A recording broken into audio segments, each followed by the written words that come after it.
C'est l'heure de votre journal de la mi-journée sur Canal 3. Voici les titres. Assemblée générale constitutive de l'Organisation de la jeunesse du Bloc républicain. Objectif, encadrer les jeunes du parti et les amener à jouer convenablement leur rôle au sein du regroupement politique. Retour en début de ce journal sur les temps forts de ces assises qui se sont déroulées à Glazoué. Et depuis avril 2016, le Bénin évolue au rythme des réformes politiques, économiques, voire institutionnelles qui bouleversent les anciennes habitudes. Qu'est-ce que ces réformes ont changé ou changent dans la vie du citoyen lambda? Élément de réponse à travers le micro-trottoir réalisé par les équipes de notre rédaction. Geste de générosité du Rotary Club de Cotonou Étoile à la maternité d'Agblangandan. Les membres du club service apportent la joie dans le cœur des nouvelles accouchées et au personnel de la maternité à travers des dons de kits de maternité et du matériel sanitaire. Voilà pour le sommaire. Bienvenue et merci de nous suivre. Assemblée générale constitutive de l'Organisation de la jeunesse du Bloc républicain. Les assises sont l'aboutissement d'un processus lancé depuis 2 ans pour l'encadrement des jeunes du parti dans l'optique de les amener à jouer convenablement leur rôle au sein du regroupement politique. Les travaux se sont déroulés à Glazoué. On en parle en détail avec Imet Elena Moussou et Georges Vaudonon. L'événement a réuni des jeunes du Bloc républicain venus des 77 communes du pays, édicté base de l'élévation du parti et levier de son rayonnement dès sa création. La jeunesse du parti du Cheval Blanc s'organise en vue de relever les défis mais également accomplir au mieux la mission qui lui est assignée. À Glazoué ce week-end s'est tenue l'Assemblée générale constitutive de l'Organisation de la jeunesse du Bloc républicain au JBR. Rien ne vaut la relève. Et c'est parce que cette relève a compris l'opportunité et la nécessité de s'organiser qu'elle a pensé choisir une commune dirigée par un jeune. Je suis des vôtres. Et donc, vous êtes la bienvenue ici à Glazoué. Depuis 2 ans, le bureau exécutif a bien voulu, après autorisation du bureau politique, mettre en place une commission qui a eu comme cahier de charge la réflexion sur la mise en place de l'organisation de la jeunesse du Bloc républicain. Nous avons été désignés pour le faire. Nous avons travaillé à 20 depuis 2 ans. Nous avons proposé les règlements et statuts au bureau exécutif, ce qui a été approuvé. Le creuset est important selon les intervenants pour le fonctionnement du parti. L'OJBR est issu de l'application des tests régissant le regroupement politique. Tenu autour du thème « Une jeunesse organisée pour de nouveaux défis », les assises ont connu la participation de plus de 120 congressistes venus des différentes communes. Ces derniers ont élu un bureau fédéral qui va disposer les jours à venir des commissions décentralisées. Avec l'OJBR, le parti du Cheval Cabré entend étoffer ses structures de base. Reconnus pionniers, ces jeunes ont beaucoup à faire pour la mobilisation à la base. Le bureau exécutif ne peut pas continuer à travailler sans s'assurer que ces organes sont au moins légitimement représentés. Vous qui êtes ici, vous êtes en mission. Parce que désormais, au niveau de la jeunesse, ils diront nous avons au moins un représentant au niveau de chaque commune autour de qui les choses vont se passer. Parce qu'il faut installer les structures au niveau départemental, au niveau communal. En tout cas, comme l'a dit tout à l'heure l'honorable Noumbida, votre président du comité d'organisation, c'est pour ça que vous êtes, je répète encore, des pionniers. Le parti Bloc républicain attend beaucoup de vous. Mon vœu est qu'au cours des présentes assises, vous preniez de bonnes résolutions pour la bonne marche de votre organisation. Il y va de l'intérêt de nous tous, individuellement et collectivement. Même transitoire, l'OJBR travaillera à l'accélération de la mise en place des structures légales du parti. Ce début de réorganisation réjouit les militants et prouve la volonté des leaders de faire du regroupement la formation politique la plus grande du Bénin. La jeunesse a saisi le rendez-vous de Glazoué pour féliciter le chef de l'État et lui réaffirmer son soutien. Et vous le savez, depuis avril 2016, le Bénin évolue au rythme des réformes politiques, économiques, voire institutionnelles qui ont bouleversé les anciennes habitudes. Mais pour beaucoup de Béninois rencontrés dans plusieurs secteurs d'activité, ces réformes sont porteuses d'espoir, surtout pour les générations à venir. Je vous propose de suivre un échantillon de Béninois qui jettent un regard sur ces réformes et leur impact sur l'État du Bénin. Ils sont au micro Canal 3 de Narcisse Alessé et Déon Pébi. Chaque volet, qu'il soit social, économique, sportif ou culturel, a eu un fondement de réforme. Quand on prend le volet politique, on ne parlera que de la réforme du système partisan. Ça a discipliné abondamment la classe politique. Quand vous allez aux élections et vous avez affaire à 2, 3, 4 partis seulement, vous voyez ce que ça entraîne comme en rapidité de bulletins à émettre. Tout ça, là, c'est de l'économie. Moi, je trouve que c'est une bonne chose. Du temps et de l'argent. On gagne du temps et on gagne de l'argent. Lorsque vous sortez juste dans Cotonou, vous voyez que Cotonou est devenu très joli. Faites un tour aussi à Porto-Novo. Vous allez voir, l'autre jour, j'étais dans les feuilles de Wando. Je m'étonnais qu'il était à Porto-Novo. Aujourd'hui, je suis fier d'être béninois. Quand vous regardez déjà tout autour de moi, vous voyez toutes les rues qui sont goudronnées. C'est même pas pavé, hein. C'est du goudron. Aujourd'hui, quand vous voulez sortir de chez vous, il y a un certain nombre de personnes qui témoignent. À l'idée seulement de penser quand je sors, je monte sur, je vais faire tout, rien que la voie asphaltée jusqu'à mon service. Psychologiquement, on est bien préparé avant d'aller au boulot. Et donc, les voitures souffrent moins, les personnes aussi souffrent, mais donc le bien-être est partagé. J'ai quitté le Bénin, ça fait une dizaine d'années. Je suis rentré au pays. Et déjà, même avant de rentrer, à la télé, on voit tous les changements qui se font dans le pays. Et quand vous quittez l'aéroport, vous prenez les routes ici, ce n'est pas ce qu'on avait vécu il y a 10 ans ou 6 ans de cela. Beaucoup de projets sont en place actuellement et ce n'est pas des projets où on appelle éléphant blanc. Tout est en train d'être réalisé. Et ce qui m'accroche plus, c'est que de par le passé, ce que nous observons, c'est que la réalisation des infrastructures étatiques, je voudrais dire les différents projets qui émanent du gouvernement, ces projets-là ne bénéficient pas de notre loi cadre sur l'environnement. La loi 98-030 du 12 février 1999 portant loi cadre sur l'environnement en République du Bénin, je peux vous dire que cette loi est respectée en diagonale de par le passé.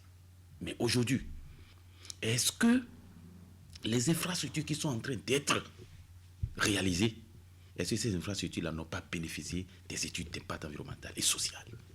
C'est de ça qu'il s'agit. Le préalable. Parce que quand vous rentrez dans cette loi cadre dont je vous parle, l'article 88 prévoit clairement qu'avant de réaliser n'importe quel projet, vous devez réaliser au préalable l'étude d'impact sur l'environnement et sur le social, pour voir quels sont les impacts que cela pourrait engendrer au niveau de l'air, au niveau du sol, au niveau de la végétation, au niveau du bruit. Tout ça, qu'est-ce que cela pouvait engendrer? Au niveau de la santé, là également, la réforme capitale, c'est la grève qui a changé de physionomie.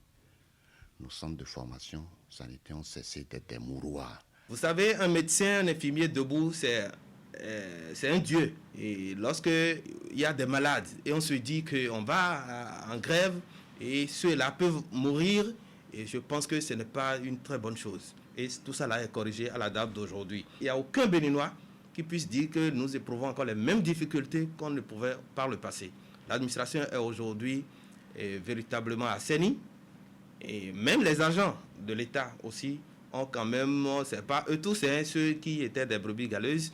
Et parmi eux ont aussi aujourd'hui au moins la peur de poser certains actes. Même tout simplement pour enregistrer un contrat aujourd'hui, c'est depuis mon bureau ici que je dois savoir combien je dois payer. Ce n'est plus là-bas qu'on va me dire ça. Il suffit de taper et de renseigner la base. Et puis on me sort le montant. Je tire le papier, je vais là-bas, je remets le papier, je remets l'argent. 2 ou 3 jours après, on me rappelle pour dire que c'est déjà bon, ce qui n'était pas le cas. Est-ce que vous constatez encore aujourd'hui que les coupures d'électricité de façon intempestive que nous avons de par le passé, est-ce que nous avons ça encore depuis fort longtemps, moi, je n'ai plus jamais assisté à une coupure d'électricité chez moi. Jusqu'au point où j'ai dit, mon groupe là, il faut même prendre ça. Qui peut faire ça? Qui peut avoir cette audace? Non, sincèrement, ce n'est pas que nous manquons d'expertise dans notre pays. Mais il y a l'audace, il y a l'ambition, il y a la rigueur. Et mieux, moi, ce que j'apprécie encore chez le président Passy Talon, ce n'est pas le président gongonneur où, dès qu'il y a quelque chose, en fait, il y a des tapailles autour. Il parle peu et il agit beaucoup. Et ces différentes réformes dont on parle concernent la décentralisation, le droit de grève, la police républicaine et bien d'autres secteurs encore. Qu'est-ce que ces réformes ont apporté dans la vie du citoyen béninois? Élément de réponse à travers ce micro-trottoir réalisé par Herman Niaboussou et Moufit Sagouan. Je vais dire au dos du gouvernement qu'il est en train de faire un travail formidable en ce qui concerne les infrastructures routières. Aujourd'hui, nous avons une visibilité dans le Bénin. Et ce qu'il a fait et qui est à saluer, c'est qu'il n'est pas resté seulement à Cotonou. Moi, dans mon village natal, qui est Godomin, avec 300 francs de ZEM, vous êtes déjà chez moi. Mais les infrastructures routières ont développé totalement Godomin. Les quartiers qui étaient pratiquement invivables, impraticables pendant la saison des pluies, sont aujourd'hui praticables, accessibles et tranquillement. Donc, monsieur le président de la République est en train de faire un très bon travail. Moi, tout simplement, ce que j'ai à ajouter pour qu'il puisse prendre en compte, c'est concernant les dettes internes. Les dettes concernant donc les fonctionnaires de l'État qui ont plusieurs dettes compte tenu donc de leur grade, des tests qui leur octroient cela, que le président pense un peu à cela. Que nous qui avons des dettes en instance, il n'a qu'à lever la main pour que tous les droits dont les fonctionnaires béninois doivent avoir porté, que cela soit mis à leur disposition. Et s'ils règlent ça, je crois que ce serait la satisfaction totale. Et nous sommes tous derrière ces réformes et nous le soutenons entièrement. Avec le projet Arche, vous savez, la santé est prise en compte, les microfinances, les microcrédits aux femmes pris en compte, avec le soutien du gouvernement. Et beaucoup d'actions ont été menées également en faveur des femmes, de toutes les localités d'ailleurs, que ce soit au nord, au sud, à l'est, à l'ouest. Toutes les femmes ont été impactées par ce projet. Surtout dans les villages, vous imaginez, ce sont les femmes qui vont au marigot. Les matins, c'est des bassines sur la tête. On va à la recherche de l'eau potable. Sur des kilomètres donnés, vous partez le matin, vous revenez peut-être vers midi et on se met à la cuisine. Et puis c'est fini, ça fait au soir. Ce qui fait même que les filles sont déscolarisées. Or, avec le gouvernement actuel, je pense que le chef de l'État a lancé un défi.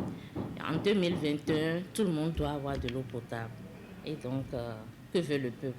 C'est un bon soulagement pour les femmes. Dans la commune de Zay, on a le marché à bétail qui est là. Et on a plusieurs... Il y a beaucoup de choses sur le plan agriculture.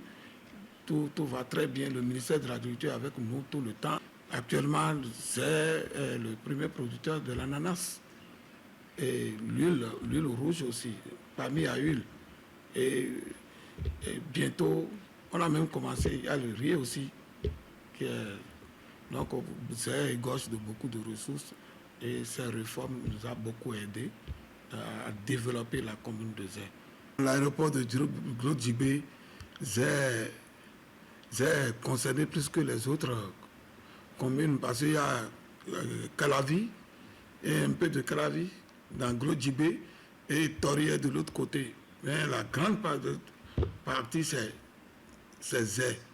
Et vraiment, ce projet, nous exhortons le chef de l'État à accélérer. Parce que ça fait partie du développement de notre commune qui est Zé. Par exemple, il y a un projet de la Martinique de transformation de l'ananas, le jus d'ananas, et transformation de jus d'orange. Tout ça là, il y a ces projets-là. Et que l'aéroport à côté, ça va profiter les partenaires à venir s'installer dans la commune de Zay. Je vous avoue que Zay a de terre pour accueillir les partenaires. Et nous sommes prêts à les accueillir et à les accompagner. Nous n'allons pas regretter le passé. Et pour dire si cela se faisait depuis 1960, qu'on ne serait pas à ce niveau. Mais toujours est-il que le bon moment, le meilleur moment est arrivé. Il faudrait quand même qu'on travaille et que chaque Béninois soit concerné pour que ces réformes, n'est-ce pas, puissent grandir, transformer notre pays. Il n'y a pas que la construction des stades, il y a les classes sportives, il y a les centres de formation. Il y a aussi un grand projet que le gouvernement est en train de monter avec la FIFA directement. Cela ne s'est jamais passé dans un pays où le gouvernement directement négocie avec la FIFA, mais ça a été négocié. Et tous ces projets, nous pensons qu'avec les constructions de stades, avec, n'est-ce pas, les centres de formation que l'État projette, ce que la Fédération béninoise de football est en train de faire à Ndali, un peu partout à Misrété, je crois que si cette formation à la base, si la formation à la base peut prendre les 20 stades en construction, nous pensons quand même que l'avenir dans le football de demain sera radieux. Et puisque nous parlons de réforme, en voici une dans le secteur de l'éducation, l'examen national du niveau 2 du cycle 1 de l'alphabétisation. Il a été officiellement lancé au Collège d'enseignement général 1 d'Aplaroué dans le département du Koufo. 2577 candidats sont inscrits à cet examen et composent dans 94 centres. Précision Geoffroy Messan, Florent Douf. Une nouvelle ère de développement des langues nationales s'ouvre peu à peu au Bénin. Ici au CEG1 à Plaroué, dans le département du Koufo, comme dans 93 autres centres de composition, c'est une étape de cette nouvelle donne qui s'écrit. Il s'agit de l'édition 2020 de l'examen national du niveau 2 du cycle 1 de l'alphabétisation. Un examen dont le lancement officiel national est effectué par le ministre des Enseignements secondaires, techniques et de la formation professionnelle, qui a effectué tôt dans la matinée de ce samedi 29 août le déplacement sur Aplaroué.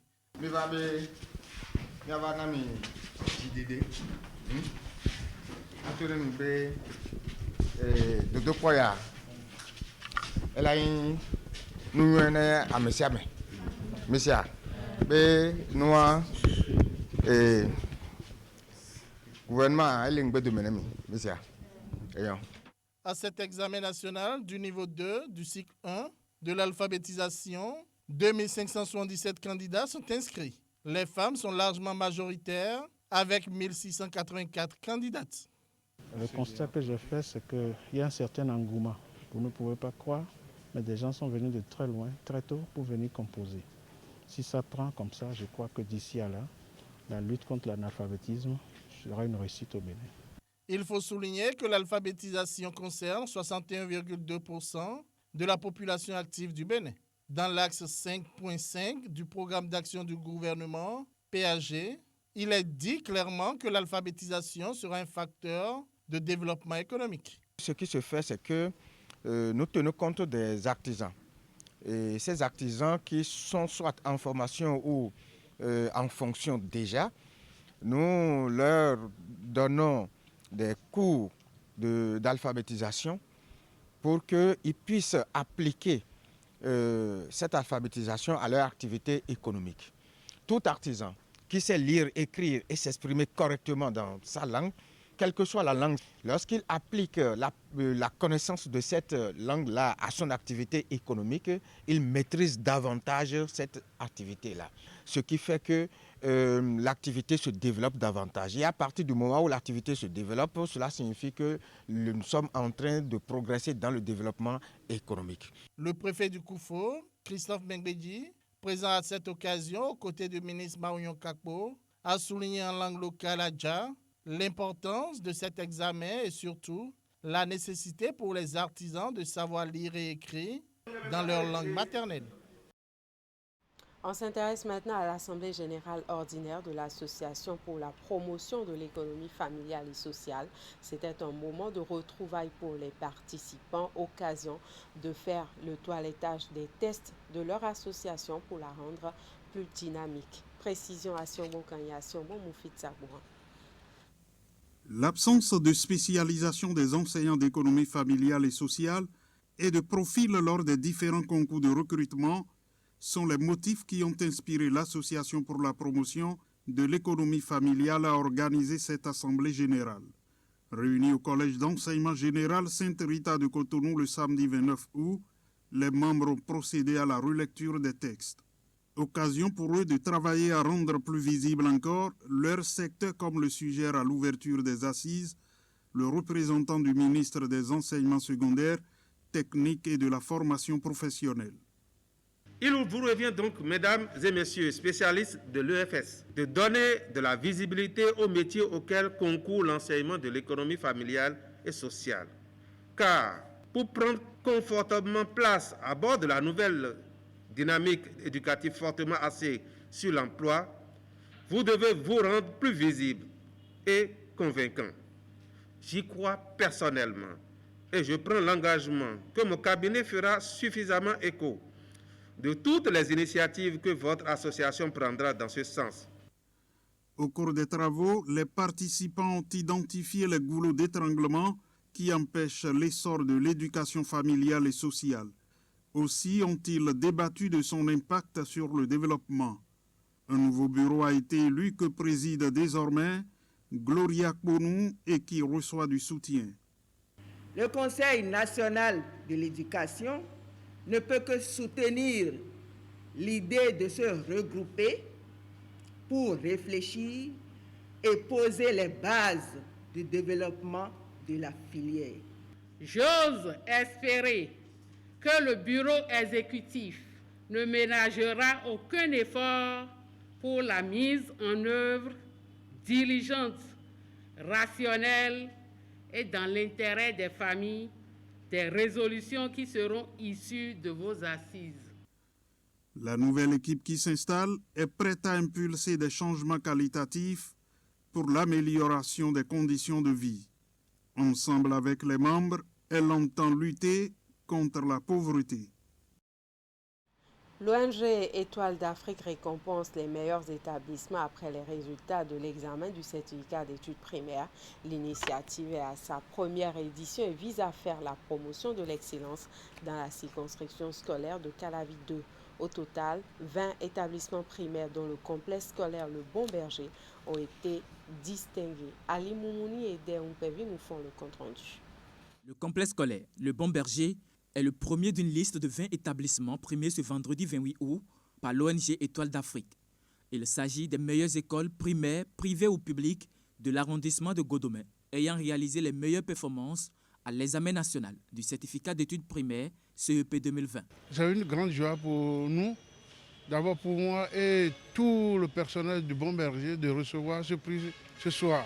Nous avons obtenu un résultat effrayant. Pour l'examen du CEP 2020, le complexe scolaire Le Bon Berger a obtenu un résultat de 100% d'admis, avec à la clé l'un des meilleurs du département de l'Atlantique. Celui-ci est également récompensé pour ses efforts. L'ONG Étoile d'Afrique m'a honoré. J'ai réussi un prix. Je me sens bien, j'ai un sentiment de joie manie. Comme Le Bon Berger, il y a également le complexe scolaire Baptiste Bénin, qui est primé au nombre des meilleurs établissements retenus dans l'arrondissement. Je voudrais dire merci à Dieu et exprimer toute ma satisfaction pour tous ceux qui ont accompagné ce travail, les parents qui ont vraiment eu un bon système de suivi et l'école, le système, l'équipe qui vraiment a travaillé d'arrache-pied la nuit comme le jour. Je voudrais dire merci à tout le système. Au nombre des 41 candidats que nous avons présentés, nous avons eu 39 admis au CEP, soit un pourcentage de 95%. Si l'initiative est à sa première édition, les écoles de la circonscription scolaire de Calavi 2 ne sont pas, quant à elles, à leur première distinction. Elles sont réputées pour leurs résultats prodigieux aux examens nationaux. En 2008, nous avions été premiers du Bénin. Et successivement, l'année qui a suivi, c'est-à-dire l'année 2009, nous avons réédité l'espoir. Donc notre place aujourd'hui n'étonne personne et ne doit même pas étonner. En dehors des 20 établissements primés, environ une cinquantaine d'apprenants ont été aussi récompensés. Ceci dans le but de permettre aux écoles de Godomè et leurs écoliers de poursuivre dans la même dynamique. Action sociale des membres du Rotary Club de Cotonou Étoile à la maternité d'Agblangandang. Les membres du club service sont allés soulager les peines du personnel et des patientes. C'était à travers des dons de matériel sanitaire et des kits de maternité pour les femmes ayant accouché dans la période de juillet à août 2020.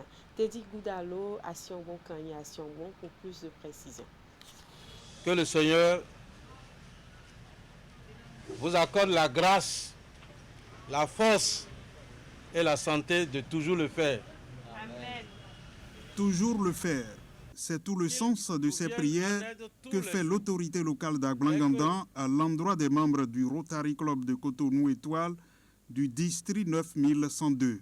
Ils sont allés atténuer les souffrances du personnel du centre de santé de la zone et ont apporté de quoi prendre soin d'une vingtaine de nouveau-nés dans la période de juillet à août au sein de la maternité. J'ai pu obtenir le cadeau qu'ils ont offert à mon enfant. Donc je suis très heureuse. Le matériel, sans vous mentir, est venu à point nommé. Quand ils étaient arrivés, ça fait à peine un mois et demi, ils ont demandé nos besoins. On avait fait la liste. Mais quand on a fait la liste, bon, ils ont trouvé que la liste était longue, mais ils ont dit qu'ils feront de leur mieux. Et voilà, ce soir, on a vraiment remarqué qu'ils ont fait de leur mieux en nous donnant tout ce lot de matériel. L'action n'est pas anodine. Il a fallu tout un processus pour les responsables de ce regroupement humanitaire pour pouvoir dénicher cet hôpital parmi tant d'autres. Et quand on parle d'hôpital, l'assainissement des lieux est chose primordiale, ce qui justifie ce remblai de la cour ordonnée par le club Rotary de Cotonou Étoile. Le geste répond parfaitement aux axes stratégiques du Rotary international. Le défaut d'un seul matériel d'accouchement peut occasionner la mort d'une femme qui veut donner la vie. Au niveau de la salle d'hospitalisation, on a 8 matelas, tout déchirés. Donc on a décidé de leur changer les matelas. En plus de ça, on leur a donné un pèse-bébé et 2 dispositifs de lavage de mains, des chaises pour s'asseoir, 6 chaises, des poubelles, des roues, des râteaux pour assainir l'environnement. Les femmes mères bénéficiaires promettent faire bon usage des différents dons au profit de leur progéniture.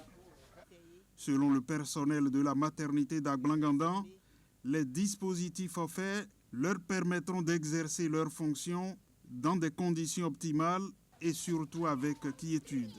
Cependant, ils appellent d'autres personnes de bonne volonté à emboîter le pas au Rotary Club de Cotonou Étoile.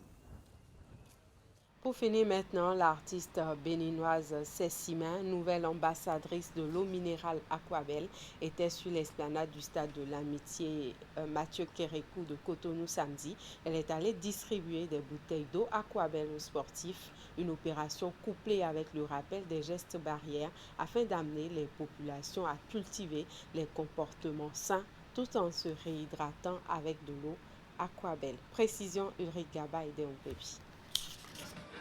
Samedi matin, au stade de l'amitié Mathieu Kérékou de Cotonou, les sportifs reçoivent la visite d'une star. Cessima, la nouvelle ambassadrice de Aquabel, est sur l'esplanade pour offrir un moment de fraîcheur aux sportifs. On a choisi ce jour pour rejoindre les amis sportifs qui aiment bien notre eau à l'état pur Aquabel. Et c'est une eau qui soutient les sportifs. Après avoir dépensé de l'énergie, après avoir sorti du corps un peu de sueur, il faut naturellement se réhydrater. Et aujourd'hui, à Cotonou et partout dans le Bénin, l'eau qu'il faut après le sport, c'est bien sûr Aquabel. Et il faut savoir que le sport, c'est la santé. Et le sport, quand on dit sport, on parle d'eau. La première boisson qu'il faut quand on fait du sport, qu'on transpire beaucoup, c'est de l'eau. Et donc on est passé leur montrer le geste qu'il faut, boire beaucoup d'eau, aussi bien au sport, mais également au cours de la journée, parce qu'aujourd'hui, nous sommes passés jusqu'à 3 litres d'eau par jour. Nous sommes en période de crise sanitaire avec le Covid, donc il faut boire beaucoup d'eau. Et je suis passée avec la Sobebra et Aquabel pour leur dire que le geste à faire, c'est boire Aquabel. Aquabel est très léger, c'est très light, c'est ce qu'il faut comme boisson, comme eau, pour pouvoir accompagner leurs activités sportives et également hydrater leur peau, se faire du bien, rendre équilibre leur organisme. C'est la toute première sortie de la nouvelle ambassadrice de l'eau minérale. L'objectif est de permettre aux sportifs de se désaltérer après plusieurs heures d'exercice physique, mais dans le strict respect des gestes barrières. Elle est venue nous parler de, puisque nous sommes en temps de Covid, elle est venue nous rappeler les mesures barrières, nous encourager à faire le sport et nous expliquer les bien fondés, les avantages qu'on tire quand on fait le sport, puisque quand tu fais le sport, tu dois transpirer, donc il faut aussi hydrater le corps. Donc elle nous a conseillé Aquabel. Elle est venue nous parler de l'eau Aquabel et de ce que fait l'eau dans l'organisme humain. Et elle nous recommande de prendre au moins 3 litres d'eau par jour. Et elle nous a offert la première bouteille d'eau qu'on a goûtée. Notre moniteur a goûté, elle aussi elle a goûté. Elle nous a parlé un peu des bienfaits de l'eau. C'est un samedi spécial pour les sportifs et les fans de Saint-Siméon. Ils sont fiers de partager des moments de gaieté avec la star. Et ceci avec la complicité de Aquabel.